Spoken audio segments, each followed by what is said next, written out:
दूं कि जैसलमेर से अठे एम्बुलेंस की आवाजावी लगी हुई है। दोनों हाथ जल गए, पीछे से जल गया है, पूरा सर जल गया है, जिसकी वजह से कमर से ऊपर ऊपर हुआ पूरा जल गया है। अरे जी आप रहते कौन अंदर? बहु मत बैठो। बैठो आप लोग। हाँ कई उम्र की? वो 13-14 साल रो है। बहन रे घरे क्यों तो एक लोग 1 लो जातो। 16 लोग यहाँ पे आने थे। 15 लोग यहाँ पे महात्मा गांधी हॉस्पिटल में आए हैं, उनका उपचार चल रहा है और टॉप प्रायोरिटी उनको दी जा रही है। एक श्री राम हॉस्पिटल में है और उनका भी उपचार चल रहा है। कुछ पेशेंट हैं 5-7 जिनकी 50% से ज्यादा बर्न है, उनकी कंडीशन वक्त के साथ में पता लगेगी। एक मगनी राम राम सब, मैं हूँ आपका दोस्त दीपक। आप देख रहे हैं झलकुर चैनल और हमारा आप देख सको मैं महात्मा गांधी अस्पताल के अंदर इमरजेंसी वार्ड में मौजूद हूँ। आपने तो इमरजेंसी ब्लॉक में कई सारे प्रशासन अधिकारी मौजूद है।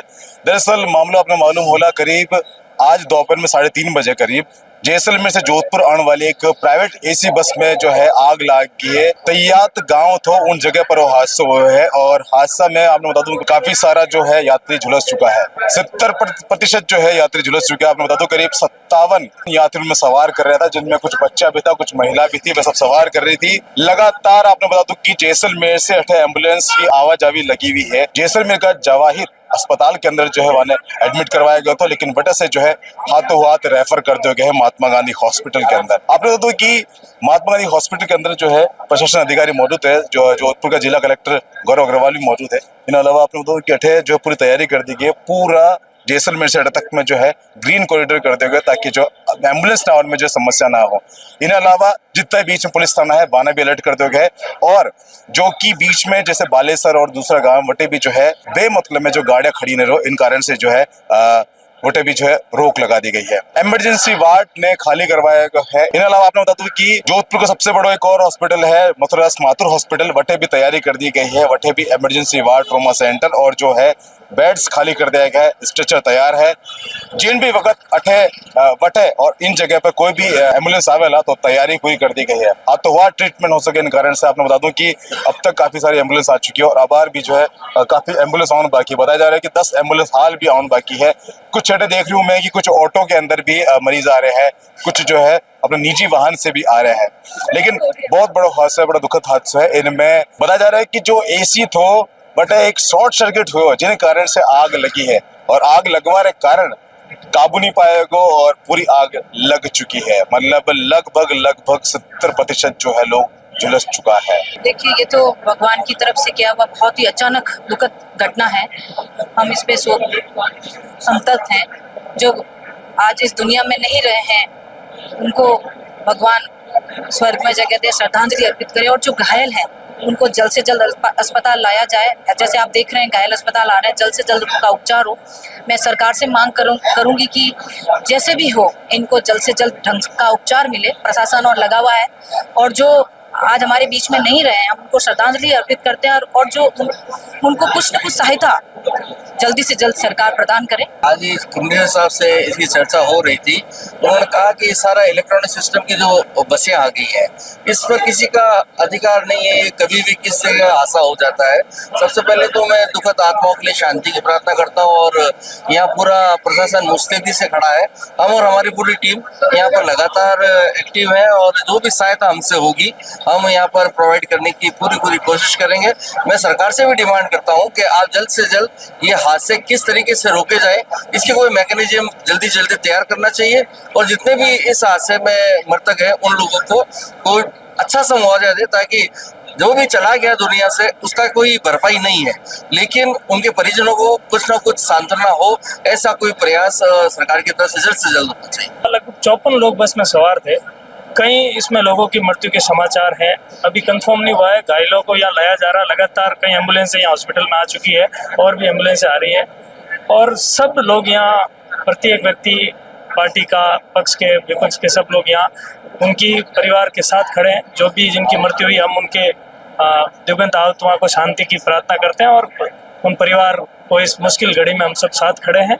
और हमारी जो भी युवाओं की यहाँ जरूरत रहेगी, चाहे रक्त की रहेगी या दूसरी व्यवस्थाओं में, हमारी पूरी टीम यहाँ खड़ी रहेगी और सरकार से भी हमारी मांग रहेगी कि ऐसे हादसे भविष्य में और नहीं हो, ऐसा मैकेनिज्म तैयार करें और जो मृतक हैं उनके परिजनों को जल्द से जल्द मुआवजे की घोषणा करें। लगातार एम्बुलेंस आ रही है। आपने बता दूं कि पीछे पूरी तैयारी के साथ जो है महात्मा गांधी हॉस्पिटल का सीनियर डॉक्टर्स सारा स्टाफ मौजूद है पूरी तैयारी के साथ कि भाई ज्यों ही एम्बुलेंस आवेला त्यों ही वे ट्रीटमेंट चालू कर देला। काफी सारा आप इन साइड में देख सको परिजन मौजूद है जो कि जाना जो रिश्तेदार है जो अंदर गया हुआ है इमरजेंसी के अंदर।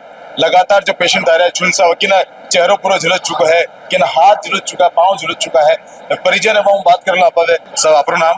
मेरा नाम अब्दुल अजीज है। आप जैसलमेर रहो? मैं पोखरण से बिलोंग करता हूँ। मेरा भाई जैसलमेर ड्यूटी पर था, उबैदुल्ला नाम है उसका, और वो ड्यूटी पर था। काजरी में टेक्नीशियन है और हमेशा पोखरण अप डाउन करता है। तो जैसे ही ये बस में आग लग गई, फिर मुझे तो जब ये हॉस्पिटल पहुंचे तो किसी ने जान पहचाने वाले कहा कि भाई तेरा भाई हॉस्पिटल के अंदर है और उसको जोधपुर रेफर किया जा रहा है। तो फिर मैंने कहा भाई अब वहाँ से रेफर कर दिया है तो मैं पोखरण बाईपास पर खड़ा हूँ, वहाँ से मुझे ले लो। फिर एम्बुलेंस आई, वहाँ तक मैं उनके साथ में आया यहाँ। अब हॉस्पिटल के अंदर उनको एडमिट करवा दिया है। ये स्थिति अब जल चुका है, दोनों हाथ जल गए, पीछे से जल गया है, पूरा सर जल गया है जिसकी वजह से कमर से ऊपर हुआ पूरा जल गया है। हमेशा इन्हीं बस में सफर करता था? हाँ, लगभग इसी बस में सफर करता था। ये तो बस अभी नई लगी है, पहले दूसरी बस थी, ये एसी की अभी नई बस लगी है के ट्रेवल्स। अच्छी बस थी लेकिन किसी ने पीछे कोई बीड़ी पी या क्या पिया उसका तो अभी पता नहीं चला है। एसी में फॉल्ट बता रहे हैं, एसी में कुछ फॉल्ट हो गया जिन कारण से। है भाई वो तो अब जांच का विषय, हम तो क्या कह सकते हैं, उनको तो जांच का विषय है। अब कैसा है क्या नहीं है उसका तो अब अभी हमें कोई मालूम नहीं है, लेकिन पूरी खाक हो गई है। कम से कम 32 आदमी जख्मी है और उनकी नाजुक स्थिति है और लगभग 17 एम्बुलेंस वहां से निकल चुकी है मरीजों को लेकर के।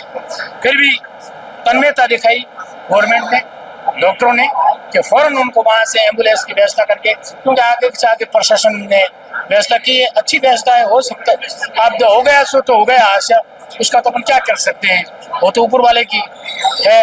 बाकी व्यवस्था ठीक चल रही। जो मुकद्दर में जो हो गया वो हो गया। बाकी जोधपुर के अंदर पुलिस प्रशासन ने पूरी फुल व्यवस्था की, इसमें कोई कमी नहीं छोड़ी, कोई कसर नहीं छोड़ी है।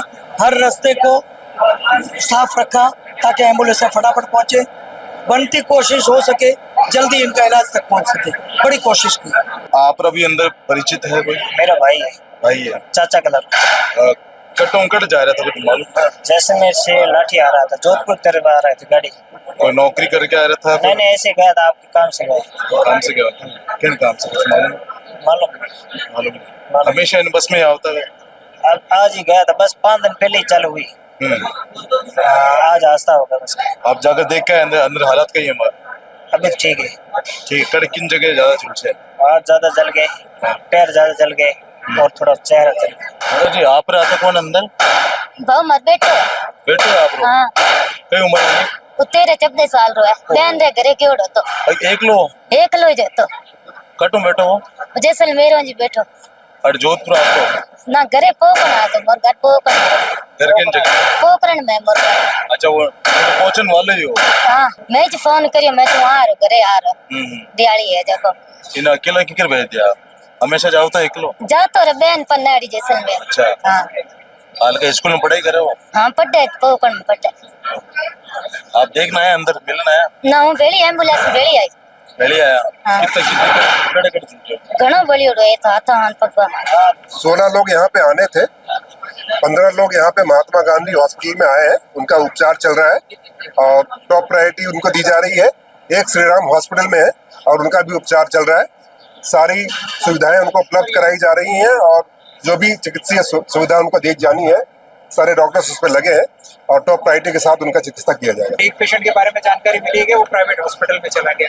14 पेशेंट में से 2 को हमको ट्यूब डालनी पड़ी है, उनको आईसीयू में शिफ्ट करना पड़ा है। बाकी सारे पेशेंट्स की पट्टियां और ड्रेसिंग हो गई और वार्ड में शिफ्ट कर दी है। कुछ पेशेंट हैं 5-7 जिनकी 50% से ज्यादा बर्न है, उनकी कंडीशन वक्त के साथ में पता लगेगी उनके साथ में कितना क्या आगे का रहेगा। फिलहाल मैं बार महात्मा गांधी अस्पताल में हूँ और इमरजेंसी वार्ड के बारे जो आप देख सको सूरसागर विधायक जो है देवेंद्र जी जोशी साहब है। साहब अब काफी समय से बैठे हो, आप अंदर भी जाना आया था, अब हालात कही और व्यवस्था के बारे में क्या बोलना चाहो? देखो हालात गंभीर है। मैं सब जितना भी परिसर में मौजूद है जब निवेदन करूँगा कि वार्ड में इमरजेंसी वार्ड में नहीं जावे, क्योंकि पेशेंट को ख्याल रखना कोई इन्फेक्शन नहीं फैले, अपने पहले जिम्मेदारी। सरकार पूरी ताकत लागू रही है, पूरी सरकार संवेदनशील है, मुख्यमंत्री जी बहुत संवेदनशील है, खुद आ रहे हैं देखने वास्ते व्यवस्थाओं इन वास्ते मैंने पूरा भरोसा है कि सरकार पूरी तत्परता, आप देख रहे हो, मैं खुद लोग बैठे सीएम साहब लोग स्टेशन आयो, मैं खुद अटे आ गया और आने सब व्यवस्था देख रहा, व्यवस्था में कोई कमी नहीं, कमी इतनी है, भीड़ बहुत ज्यादा है। वैसे मैं अपील करूँ कि भाई अटू रास्ता छोड़ते ताकि कही है कि पेशेंट हित में तो है अपने भीड़ नहीं करा। सीएम बचनलाल तक बात पहुंच चुकी है, वे कई कह रहे हैं वे जैसलमेर पहुंच चुका है, जैसलमेर रोहन जोधपुर आने वाला है, इन्हों ज्यादा संवेदनशील मुख्यमंत्री का ही सुनता ही रवाना हो गया। वास्ते मैं धन्यवाद दूँ बचनलाल जी ने, और ये संवेदनशीलता है कि वे जटे कटे मेरी घटना हुए खुद पहुंचे और पहुंचने जिन्हें जो परिवार उनसे है, मैंने कुछ सरकारी तरफ से कोई देखो मैं बात आई तरह चर्चा समय नहीं, पहला समय हुआ का घायल हुआ है और सेवा सुषमा हो इलाज पूरा हुए ताकि वो जल्दी स्वस्थ हो। सरकार जिनका सरकार इतनी संवेदनशील पर खुद मुख्यमंत्री जी जो जैसलमेर और जोधपुर आ रहे हैं तो सब तरह की सरकार को सहायता वो पूरी। फिलहाल आप देख सको हनुमान सिंह जी खांगटा साहब भी मौजूद है। साहब आप कितनी बस आए हो, जो हादसा बहुत दर्दनाक हादसा है, अब तक कई अपडेट मिली है आपने? मतलब अभी तक करीब 16 पेशेंट वहाँ से आगे हैं, उसमें से एक की डेथ हो गई है और प्रशासन और सरकार पूरी लगी हुई है। जिस तरीके से कॉरिडोर इतना बना के जैसलमेर से यहाँ तक और यहाँ सारे डॉक्टरों की टीम लगी हुई है और शहर की जनता भी यहाँ सहयोग में सभी आए हुए हैं। हम ये सभी परमपिता परमेश्वर से प्रार्थना करते हैं कि इनको शीघ्र स्वास्थ्य लाभ मिले और अभी सबकी एक ही प्रायोरिटी है कि इनका शीघ्र इलाज लागू हो जाए और ये शीघ्र इनको ट्रीटमेंट मिले। लेकिन साहब एक सवाल बहुत खड़े उठ रहा है कि नवी बस थी और 5 दिन हुए तो बताया जा रहा है, तो आप एक विश्वास रखा करें नवी गाड़ी कोई खराबी नहीं होना, इन तरह हादसा पहले भी हो चुका है कई बार हाईवे पे। अब ये क्या है कि नई बस आती है तो ये एक टेक्निकल मामला है, इसमें कुछ कह नहीं सकते, परंतु उसमें कहीं कोई हो सके कोई कमी बेसी रह गई होगी और यह क्या हुआ ये तो जांच का विषय है। जांच होने पर ये हकीकत का पता लगेगा कि हकीकत में क्या मिस्टेक रही जिसकी वजह से ये इतना बड़ा एक हादसा हुआ। और एसी की जो गैस थी और अन्य कई भी ऐसी चीज़ें जैसे पर्दे हैं, क्वेश्चन है, सीटें, वो सारी ज्वलन टाइप की थी, फॉर्म था। तो और दूसरा बस के अंदर जो बनावट है ना तो वो संकड़ी है। आजकल बसों में सीटें ऐसी बनाते, अब जबकि होना चाहिए आपातकालीन दरवाजा, तो इन्होंने केवल एक छोटा सा पीछे दे रखा दरवाजे से कोई निकलने की संभावना नहीं रहती, जबकि जैसे आगे निकलने का ऐसे पीछे भी दरवाजा होना चाहिए। 2 दरवाजे हो तो थोड़ा सुविधा रहती है। इससे सीख मिलनी चाहिए और आगे ऐसी कोई घटना नहीं घटे। बहुत जरूरी है कि कम से कम एक ड्राइवर वाले को छोड़कर 3 दरवाजे और होने चाहिए। जो एसी अभी नई गाड़ी थी तो एसी भी गैस भी फुल भरा हुआ था, उससे एकदम ऐसी फैली कि किसी को संभलने भी नहीं दिया, मतलब लोगों को मौका नहीं लगा। नहीं बिल्कुल भयंकर आग थी, वो एकदम गोला बन करके जैसे बारूद होता है ऐसे निकली है। वो उनका 5-7 मिनट में ही दम घुट गया, बाकी तो फिर क्या हुआ विदारे के दृश्य अंदर। जो घटना जैसलमेर के सैयद गांव में हुई वाकई दुखद है और पूरे प्रदेश में एक दुख की लहर है। जाहिर सी बात है कि जो तमाम लोग जो आज यहाँ पहुंचे हैं, जो जोधपुर तक जिनको ले आया गया है घायल अवस्था में, हम सभी की नैतिक जिम्मेदारी बनती है कि हम इनके लिए कुछ न कुछ करें। आज का समय जो है मुझे लग रहा है कि ये किसी टीका टिप्पणी का नहीं है कि प्रशासन की खामियों को गिनाने के हमारे पास और भी काफी समय रहेगा, पर वर्तमान समय में जो घायल है उनके परिवारजनों को हिम्मत देने की जरूरत है। साथ ही साथ वो तमाम लोग जिनकी अभी तक जो आइडेंटिफाई नहीं हुए, मेरा निवेदन है कि एक हेल्पलाइन नंबर जो अभी जिला प्रशासन के द्वारा जारी किए गए हैं, आप सब पधारें और डीएनए सैंपल दें। और प्रशासन पूरे तरीके से, हमारा प्रशासन से भी निवेदन है, हमने मुख्यमंत्री जी से भी निवेदन किया था, मुख्यमंत्री जी इस मामले में पूरे तरीके से संवेदनशील भी लगे, मैं उनका धन्यवाद भी देता हूँ। पर साथ ही साथ वो जो परिवार जिनके साथ में ये कुठाराघात हुआ है, दिवाली से पहले जिस तरीके की ये दुखद घटना हुई है, हम सभी की एक नैतिक जिम्मेदारी बनती है कि उन परिवारों को हम हिम्मत दें। ये समय किसी टिक्का टिप्पणी का नहीं, बल्कि उन परिवारों को हिम्मत देने का है। हम सभी की, आप सभी की जिम्मेदारी है कि हम सब उन तमाम लोग, जाहिर सी बात है, देखिए दुर्घटनाएं होती है, कई लोग कह रहे हैं कि उसके अंदर पटाखे थे जिसकी वजह से ये घटना हुई, कई लोग कह रहे हैं कि साहब एक दरवाजा ही था, निकलने की जगह नहीं मिली। कोई कह रहे हैं कि एसी के अंदर कुछ चीजें यार। देखिए, अब तमाम चीजों को छोड़ के हमें जो घायल अवस्था में यहाँ तक पहुंचे हैं उनके बेहतर स्वास्थ्य के लिए हम सभी को मेहनत करनी चाहिए। वो तमाम परिवारजन जो हो सकता है कि जिनको अभी तक पता भी नहीं है कि उनके परिवारजन कहाँ हैं या किसी चीज की नॉलेज की कमी है, तो मुझे लगता है कि मीडिया के माध्यम से मैं विशेषकर अपील करना चाहूंगा उन तमाम परिवारजनों को कि आप आगे आए, डीएनए सैंपल दें। हम सब आपके साथ हैं, हम सब आपके परिवार के लोग हैं। देखिए, ये जो घटना हुई है वो हम सभी के लिए, पूरे प्रदेश भर के लिए दुख की बात है, पर पूरे तरीके से तमाम जनप्रतिनिधि, चाहे वो पक्ष के हो, चाहे विपक्ष के हो, चाहे प्रशासन का हो, सारे महकमे, हम सब पूरे तरीके से इन परिवारों के साथ हैं। फिलहाल आप देख सको हमारे में महात्मा गांधी हॉस्पिटल का इमरजेंसी ब्लॉक रहता खड़ा होगा। आपने बताना चाहूँ कि जैसलमेर जिन जगह हादसे उठों लेके अठ जोधपुर महात्मा गांधी हॉस्पिटल तक कम से कम 275 किलोमीटर में जो ग्रीन कॉरिडोर लगाया गया है, ताकि एम्बुलेंस जो आने जाने वाली है वह बिना रुके एक रफ्तार में पहुंच सके। सबसे बड़ी बात है, एक बहुत बड़ी अपडेट आपने बताने वाला हूँ जो हमारे सुनवा मिली है कि आज की बस है, प्राइवेट बस जो कि एसी बस थी, आज से 5 दिन पहले ही चालू हुई है। मतलब एक नवी बस माता है, लोगों ने विश्वास हुआ अगर कि हाँ इनमें कोई फॉल्ट नहीं हो, लेकिन इन नवी बस रो ही हादसों है जिन्हें कारण जो है काफी सारे लोग जो झुलस चुका है। फिलहाल के लिए और भी जो अपडेट होला आपने लगातार बता रहूंगा। धन्यवाद।